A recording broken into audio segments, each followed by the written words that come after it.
When you say there is a man who is coming to speak to you, Reverend Theo, he's a voice in the city, you don't become a voice, sir, anyhow. There's a price you pay in the secret. I don't know if I'm talking to somebody who wants to be a voice. I don't know if there's somebody who wants to rise here. Yeah. Oh my God. Oh my God. Oh my God. Well, we thank God for those men who went on a total 7-day fast to close an old chapter, an old book, a faulty foundation, a faulty administration, and to open a new chapter, a new book, a new order. It took a 7 days fast to do that.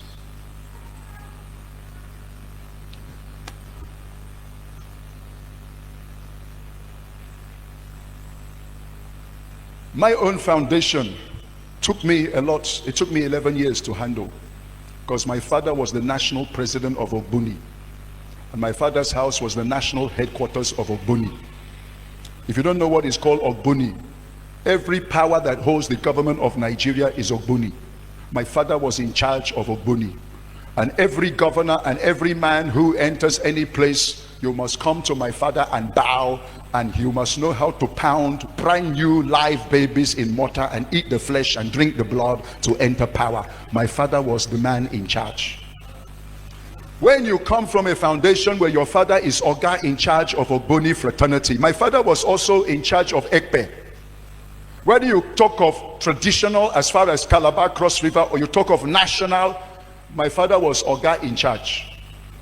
And that is my foundation. And for me to be able to ascend from that foundation, brother, it wasn't eating.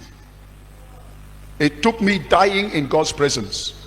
When I was your age, I believe you are, most of you are youths I'm talking to, you are in your 20s, most of you. I think I did my first 9-day fast when I was 21 years of age. 9 days, no food, only water. That same year, I did a 21-day fast, no food, only water. And then the next year, I did a 30-day fast, no food, only water. Why all of this fasting? You go and try and live in Ogboni headquarters. My father's house, that's the place we call Prayer City today. Before you see Prayer City, before you see a new foundation, a new order, somebody died. Somebody paid a price. That was the place all the sacrifices that hold Nigeria used to take place. And so for me to close that chapter and raise a new order, I have to pay a very heavy price.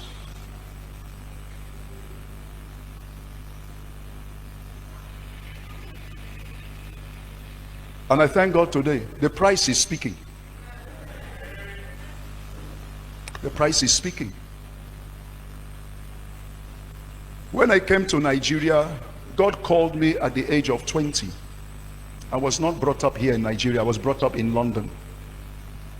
I spent my first 18 years of my life. I was born in Calabar. My father is a Calabar man. My mother is a white woman, an English woman. That's why this pointed nose is not made in Aba, it's original. So I was born in Calabar. Before I can say Idemfo, they have taken me to London. And I spent all my schooling in London, from kindergarten, nursery school, primary school, secondary school, going to higher institution, when the hand of God came upon my life and said, leave your motherland, come to your fatherland for the healing and deliverance of your people. In those days, I had my own house. It was a duplex. I had my own car, Triumph Herald 250. I bought it with my own money. I had my own motorcycle, Kawasaki 250. I had a 10-gear racer bicycle. And God said, leave your motherland, come to your fatherland for the healing and deliverance of your people. I don't know Calabar.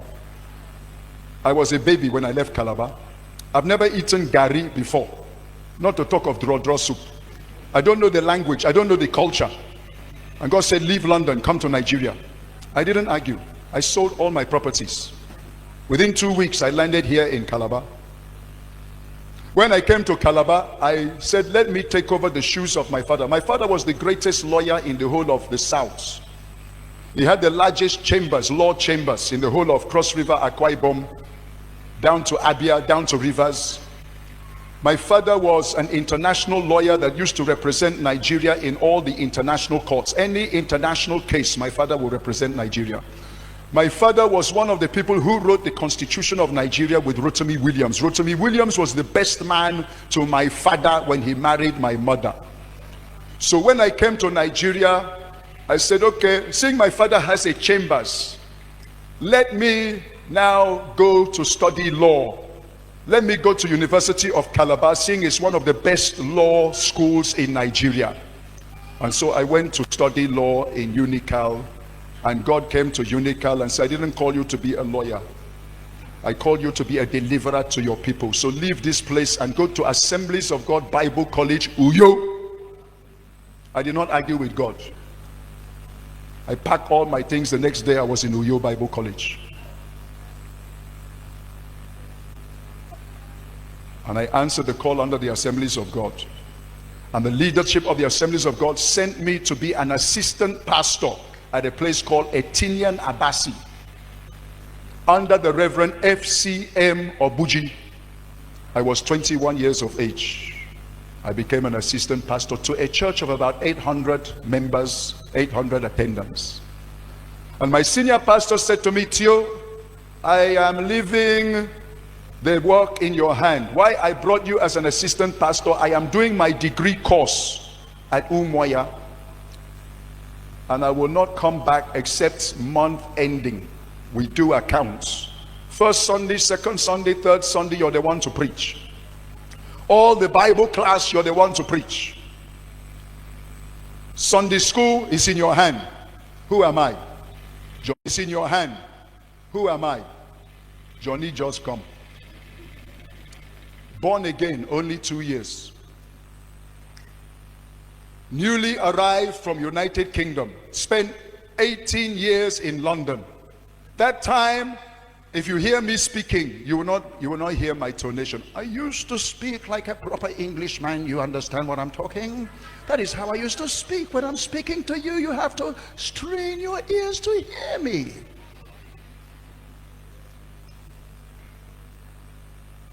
And that was how a church of 800 within 3 months reduced to 700, 600, 500.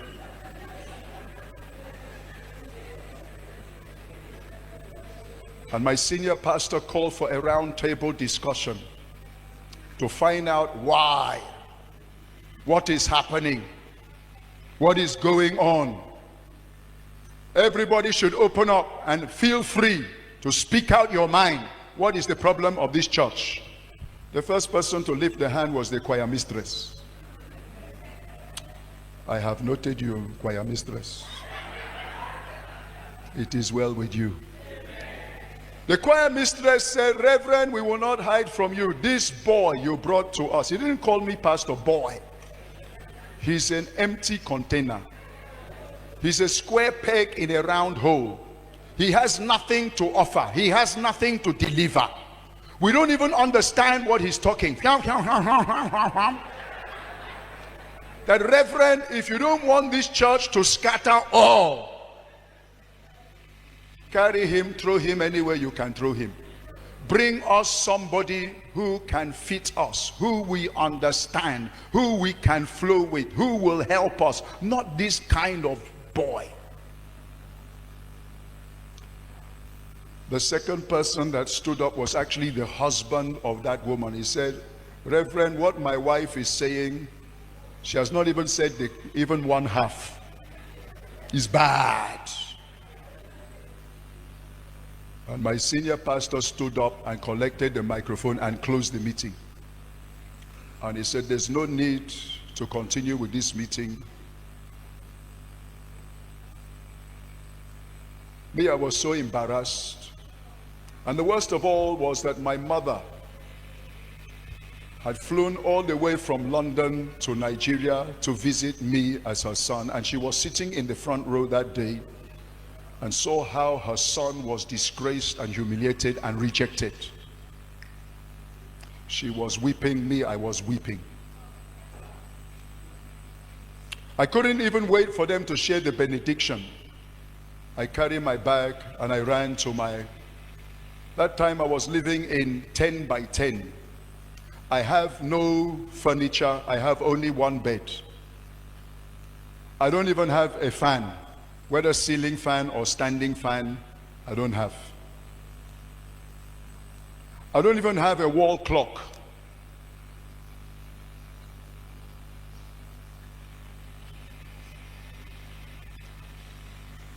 I was operating at a very low level in life, and I threw myself on the floor and I began to cry like a baby.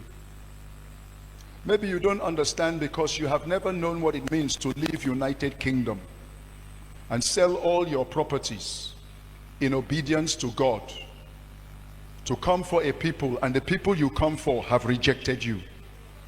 I wept like a baby. I wept until there was no strength, no energy left in me. I was sobbing. I said, God, where are you? You told me to leave UK. I've left UK. You told me to leave law studies. I left law studies. I have left everything. And look at what is going on here. They say I'm an empty container. They say I have nothing to offer. And then I heard the still small voice of God came to me and said, son, what they say is correct. You are an empty container. You have nothing for your generation. So I give you a choice.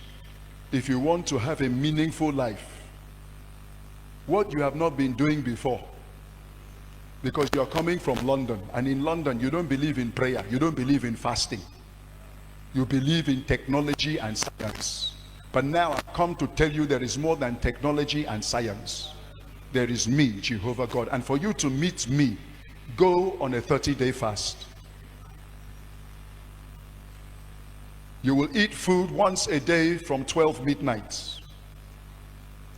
You must make sure in that 30-day fast, every day you must read a minimum of 20 chapters of the Bible.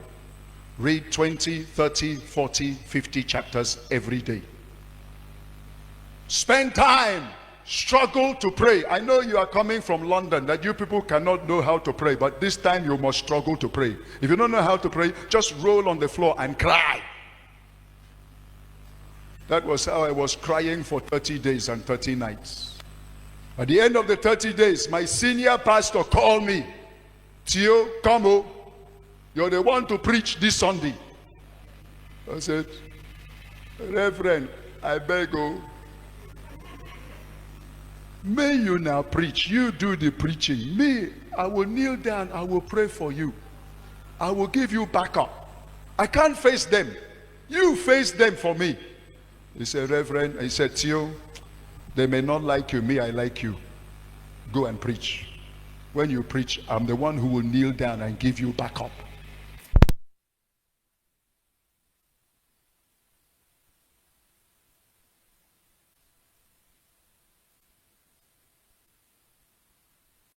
I concluded and handed microphone to my senior pastor, and I picked race back to my small 10 by 10 room and threw myself on the floor and cried like a baby and wept.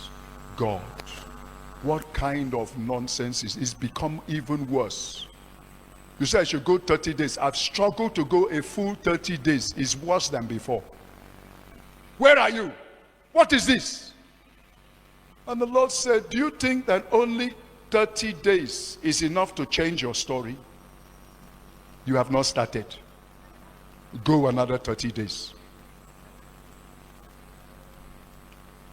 That's how I went the second 30 days. Some of you who doesn't like fasting, you will not like this message.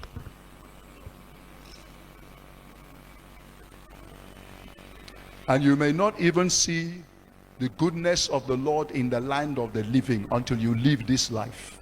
Because I've never seen any great man in the kingdom who rises without the discipline of fasting and prayer. I hope you know it's what we call the apostles' doctrine. there were 15 tenets of the apostles' doctrine. One of the apostles' doctrine is that every person, when you are baptized in water to receive Jesus, it is mandatory and compulsory that every Wednesday and Friday is 6 to 6 fasting. And all the believers in the early church, that was their lifestyle. When you read the writings of the early church fathers, there's a man called, he was called Bishop Epaphras. His own writing of 325 AD, he wrote there, "Who does not know that every Wednesday and Friday is the days of fasting for Christians all over the world?" It was part of the apostle creed and doctrine. Sir, as long as the early church were living on fasting and prayer, you see the power and the glory. When that generation died and another generation rose, who say, it's not only by fasting, oh. It's not only by prayer, oh. We can also use other methods to succeed. Right from that time, the power left the church. The man who rediscovered that was John Wesley. When John Wesley read the early church fathers' doctrines, he instituted it as part of the constitution and bylaws of the Methodist Church, that every Wednesday and Friday, every Methodist must fast, and every preacher in the Methodist movement, if you fail to do that, you will be excommunicated.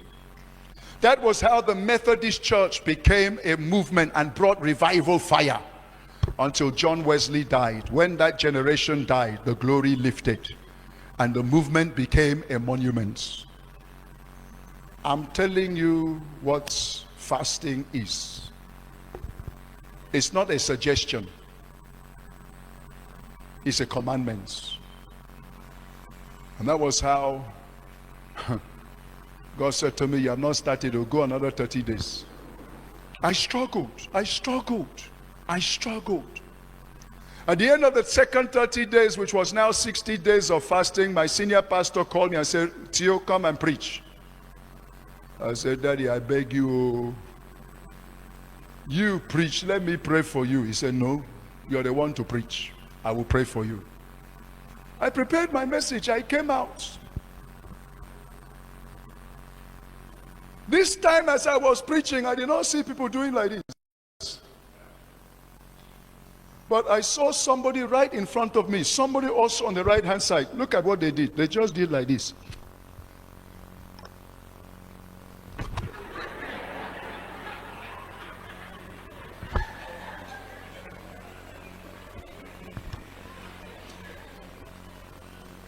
So the anointing for sleeping has increased.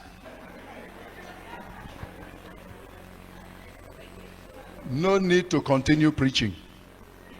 I quickly concluded, handed microphone to my senior pastor and ran to my house and threw myself. I said, "God, what kind of nonsense is this? Where are you?"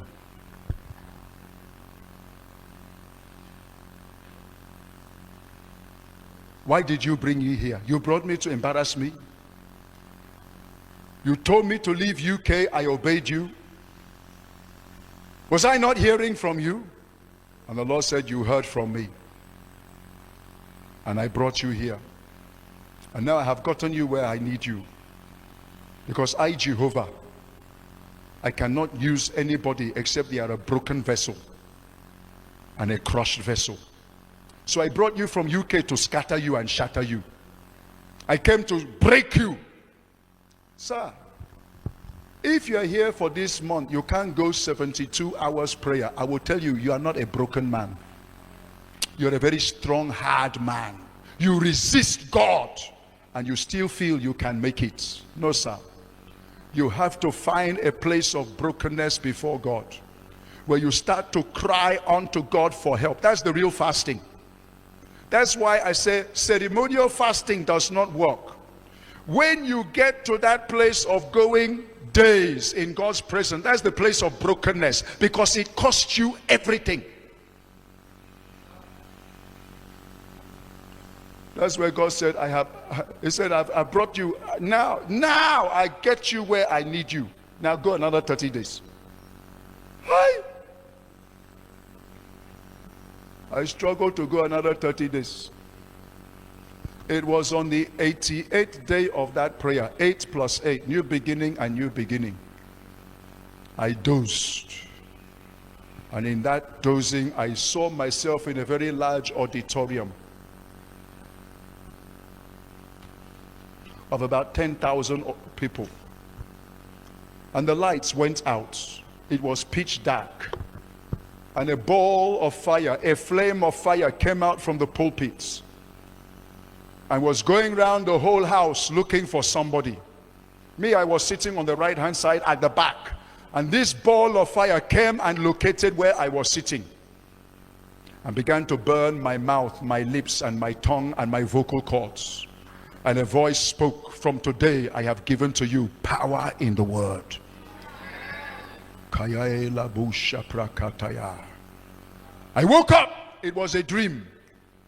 But in the physical, my mouth was on fire. I tried to drink water to quench the fire. I cannot quench the fire. And my senior pastor called me, Theo, come and preach. So when you encounter God, you don't fear men again.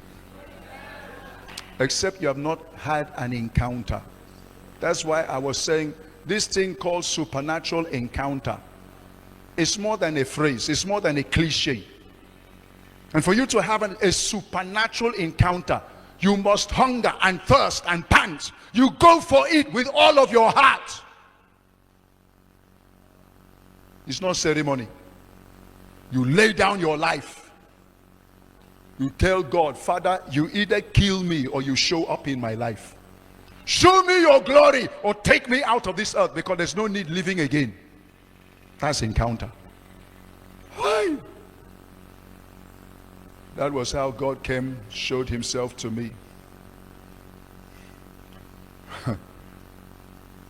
And I came to preach to those same people.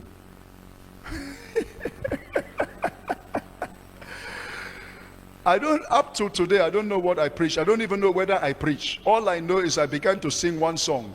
He is Lord, he is Lord. He has risen from the dead. Every knee shall bow.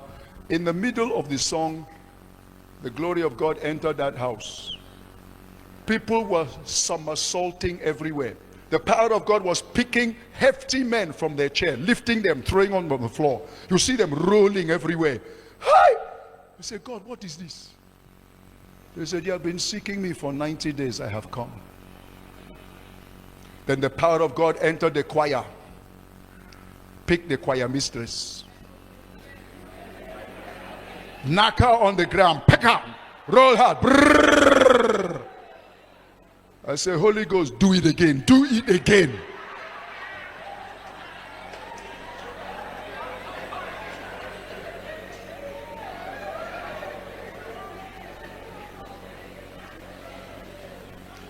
If you're a young man here and you don't know how to fast and pray, and you're not ready to fast and pray, you are wasting your youthful strength. It is now you are young, you have the strength, you have the energy. This is the time you should be consecrating yourself, going extra miles. Even as a young lady, I thank God I married a woman who, even when she was a young lady, she was always on fasting, always on prayer.